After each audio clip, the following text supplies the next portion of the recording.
today, but Apparently it's about to not. get, really, really hot. Chief Meteorologist Brian Schofield joins us with 13 First Alert weather. Brian. Oh, get a load of this shot.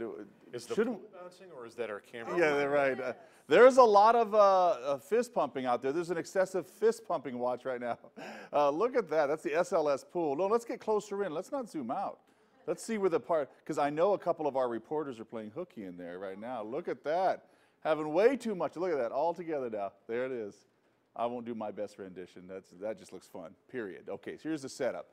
Excessive heat on the way, but today, a banner day, probably the best one we're going to have in the next 7. I've been saying that all day, but it's true. 92 degrees Henderson, winds out of the southwest 17. You can see the cameras are shaking around a little bit. We've had wind all across the valley today, to a lesser extent tomorrow, not much over the weekend. 94 to end off the day today, below normal. The weekend, we start above normal temperatures. Tomorrow, we'll probably be borderline, right there, upper 90s, so we'll be watching that closely. But here's what we're anticipating. Excessive heat. A watch is now a warning. That changed today as of early this morning, actually. Sunday through Wednesday now, so it's added an extra day. So this is an intense, prolonged heat event. Limit your activity outdoors. Only so much fist pumping before you take a break. Then you can get back to doing that again. I'll use that reference probably throughout the day now.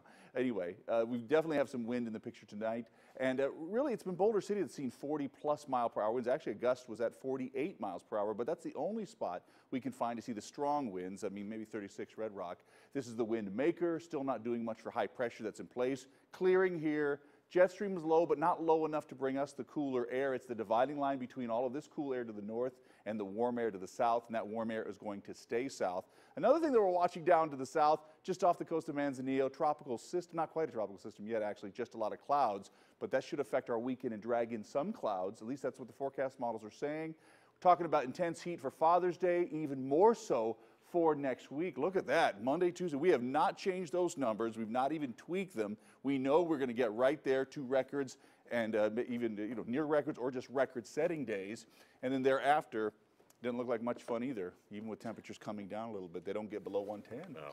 We're missing the party right about now. I know. Don't you feel like we need to? We're really out of the I'm loop. going to cut these, get this jacket off. Let's go.